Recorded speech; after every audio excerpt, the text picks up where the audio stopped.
Hey everybody, Frank the Taper here, and today I'm going to be smoking, well, I'm preparing, but tomorrow I'm going to be smoking some pork chops, okay? I got them right here, check them out. See them? Look good, right? Nice big mound of pork chops. Now I got these from Sam's Club, these are Members Mark. The meat's always been pretty good and a decent price, which is a winning combination. So I got my aluminum pan. I'm gonna smoke it in this pan. I'm gonna do the prep work in this pan. I'll make this real simple and real easy, because that's the way I like it. Simple and easy, nothing too complicated. So I'm going to rinse these off. You don't have to, watch that aspect of it, but I'm gonna rinse them, then I'm gonna dry them. Okay, then I'm gonna rub this yellow mustard on both sides of the pork chop, and I'm gonna sprinkle a little bit of rub in the pan, and then lay the pork chop right on top of the rub. And then sprinkle a little bit on top, and this pan will be ready. By tomorrow, I'm gonna smoke it probably at about 300 degrees. I don't know, whatever, a couple hours. I have it written down someplace. And, and then it'll be ready. So it's really that simple. I use the same pork rub, which I'm gonna go get it. I use the same pork rub that I use for pork butt, pork ribs, pork loin, and pork chops. So it's the same thing right here. See, pork rub. I make it myself. Very simple. Paprika, brown sugar, black pepper, sea salt, onion, garlic, the usual suspects in this pork rub. This is what I use for pork. Anything related to pork, I use it. Everybody seems to like it. And if I have good luck with something, I stick with it. I don't deviate. So I have this here. When this is empty, then I'll just make some more according to the recipe. With a tablespoon of this, teaspoon of that. And I make it, I fill up the whole jar, and I have it for quite a while. So I'm going to take a break now. I'm going to rinse these, I'm going to dry them, and then I'm going to brush them with this brush. This brush right here, nice. See? Very smooth. Silicone, Dollar Tree. Okay, $1. And that's what we're going to do. Both sides, lay them in the pan. Don't overlap anything, so I'll have to use 2 pans to smoke 1 pan at a time. And then tomorrow, let them marinate overnight. Sit there with the rub on it, and then put them on the grill, smoke them nice and soft. They come out, pork, you got to be careful because you don't want to dry, it can dry out quick. So you want to just keep the moisture in them while it's smoking. So like I said before, the rub is the same rub I use, whether it's a rib, a chop, a loin, or a butt. It works terrific every time. The only thing that varies is like the cooking time, So like the pork butt, depending on the weight, can cook quite a number of hours, maybe like 8 hours, depending. But as long as it's at 200 or over degrees, you're good. So I try to cook by temperature, not so much by time. But usually when it hits, around 200 on like a pork butt, then, 200, 205, whatever, then I take it off and then I let it sit and rest for like 2 hours. So that's much more of a process. This is quick. These are just chops. They're not thin cut chops, and they're not the thick cut. They're right in the middle, just regular pork chops. So that's what we're gonna do. So I'm gonna take a quick pause, and I'll come back and we'll lather them up and get them in the pan. Okay, so stay tuned. Okay, we're back. Okay, I took some of this rub and I just sprinkled it in the bottom of this pan here. See, I don't want to tilt it because it'll shift. All right, so now I take a pork chop, it's all dried right here in the plate. I'm going to mustard up one side and then put it right on top of the rub in the pan. Now, in this package here, family pack I got from Sam's Club. Sam Club is not paying me to say this. I wish they were, but they're not. So there's 16 in here, and that's the biggest pack they had. So I have 2 other packs over there with like I don't know, 3 each in there because I wasn't sure if it was going to be enough because I have my father and my father-in-law coming tomorrow and my kids might be stopping by. So I probably like smoke like 20 pork chops for like, you know, 6 people because, you know, people come here to eat, you know. When they come here to eat, it's like the Last Supper.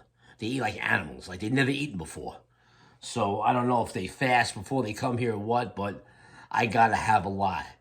And I love leftovers. So, you know, no food in this house ever goes to waste. So, you know, that's not a problem there. The only problem is making sure I have enough. So I'm gonna do this up now with the mustard. Take some mustard right here. Now just put a little bit on there. You don't have to put a lot of mustard, just a little bit. You know, just like this. Put a little mustard on the thing like that, right? And then I get this brush here, silicone brush that I got from Dollar Tree because I'm cheap. And it just does this job. And that's it. You know, just a light coating. And that way the rub sticks to it. See how that looks? See that there? See how it works? Little light yellow mustard. You can use any kind of binder. You can use honey. You can use anything you want to stick on there. But the yellow mustard gives a nice flavor. And to tell you the truth, you taste it. There's a hint of it when you eat it, but it's not heavy. You don't taste mustard, not like a hot dog. So when you get the rub on it, that's what you taste is the rub. You can rub it down with olive oil, anything. But the mustard, everyone seems to like it. No one ever complained, so I didn't change nothing. So I just put that on the side. I take the pork chop, like so. See, one side mustard. And I lay it in the pan, just like that. I already got a rub in the pan, so I don't have to do it. You know, just a little bit on the bottom. I'll put a little bit more on the top once I get the pan full. So it's just, you proceed with the same thing. Now the pork chop, I'm gonna put some mustard on it. I'm gonna rub it around right here is what I'm doing. See that? I'll give you a shot of that. You know, just like that. Back and forth. Lather that baby up. Just like that. That's it. Now, once they're all in the pan, I'll lather up the front of them. And then I'll just put the rub on it, and that's it. See how that works? See? Right like that. And I take this chop, and I put this right in the pan. And I might take a few pans to do this because these chops are, you know, now this pan barely fits in my smoker.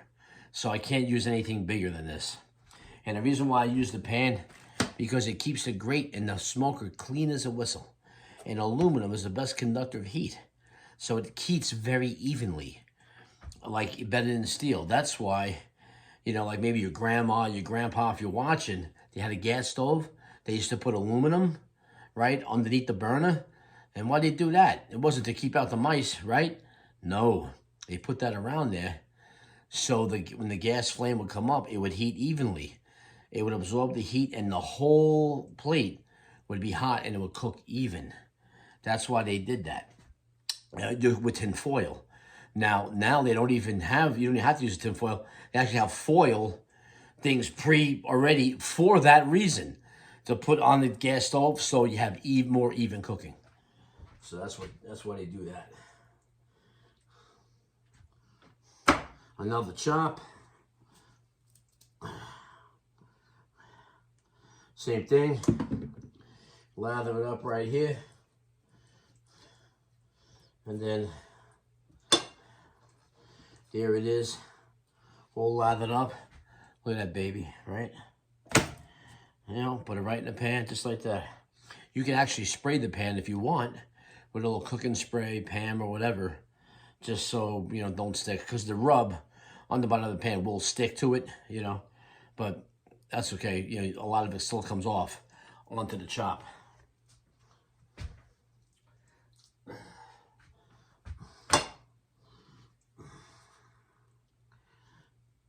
Okay.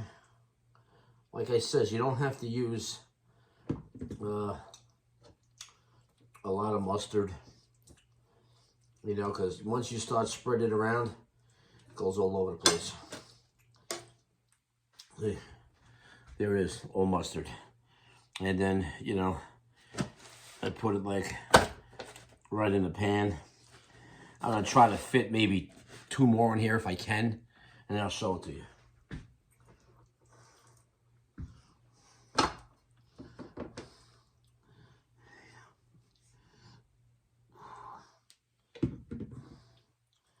And that's it. It's like Picasso. You're just painting this mustard on. You're making a portrait. You know? Same thing. See, mustard on there. I'm gonna put it right down in the pan. Okay. Now, one time I did it with boneless pork chops. Hey, no bone. I thought it would be great. You don't have to worry about bones. You cut into it, man. You just eat them, man.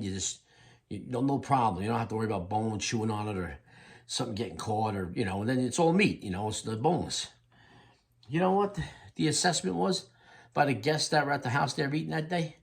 They like it better with the bone. They say it tastes better with the bone. The bone it is. I thought they weren't going to like the bone. I thought I was doing something good. No. No, they want the bone. And I guess that is true. I heard from people that the bone gives it more flavor. So I'm like, all right.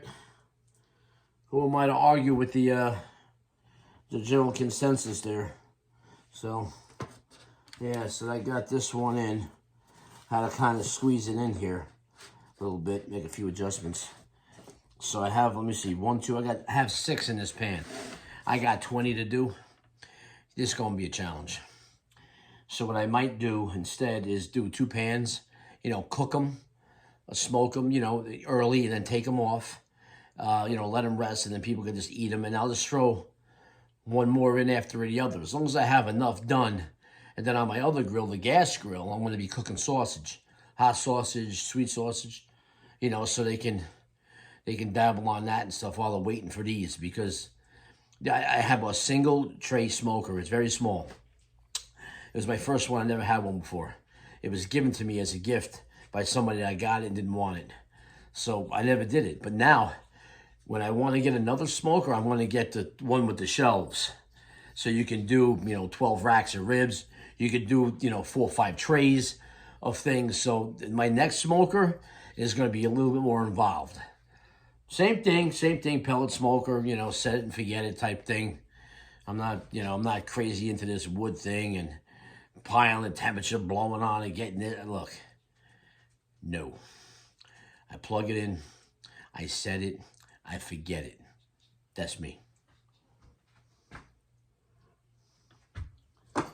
I want it to be enjoyable. I don't want it to be like a job.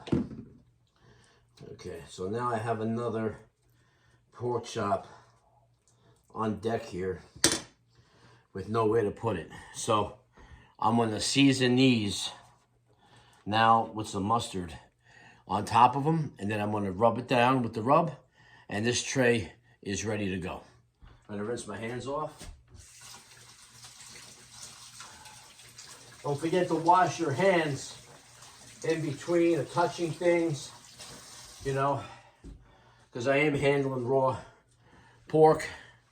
You know, you don't want to cross contamination. You know, you grab this, you grab that, you know, so you got to constantly, your cans are constantly getting washed. Don't forget to rinse them off because nobody likes soap on their pork chops, you know. What kind of rub is that? Palmolive? Okay. It's not going to work. Here's the rub. I'm going to sprinkle it on here, then I'll show you. Oh, I forgot the mustard. So, take the mustard here, and we just put a little dab, just like this, on each chop. Now, you don't have to do a whole lot. Just enough, you know. You don't have to, you know, this ain't Coney Island. It ain't a hot dog, you know what I mean? You put mustard all over the place. You just brush it on, that's all, just a little bit. A little squirt, and then you just rub it. That's all. You know, it's just for adherence to the rub. and whatever rub you want to use. You can go to the store and just buy pork rub. You know, and all the rubs have mostly the same stuff. Salt, pepper, you know, paprika, brown sugar, you know, garlic, and, you know, garlic's, you know, you can put garlic salt. Instead of just doing the sea salt, you can do a garlic salt. Kill two birds with one stone. So you can do that. All right, so now, here's the 6 pork chops right in here. All 6. All right, got a little rub on the bottom with some mustard. Mustard on top. And now, we're going to rub them down. I mean, sprinkle this on.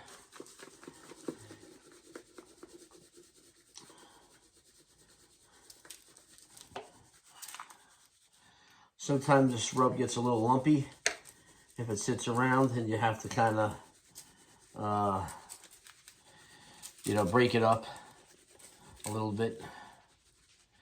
So I just sprinkle it on,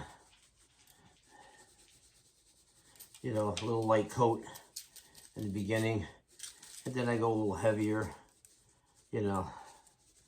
If you got anybody in the family or that's a little salt sensitive, then you can go like a little bit less salt, you know. Okay, this is pretty much what it looks like. See that? See how it looks? Now after it's cooked, it's gonna, you have that dark crust on it, because it gets dark because of the paprika. And it'll be good and delicious. This, you know, this ain't gonna take too long.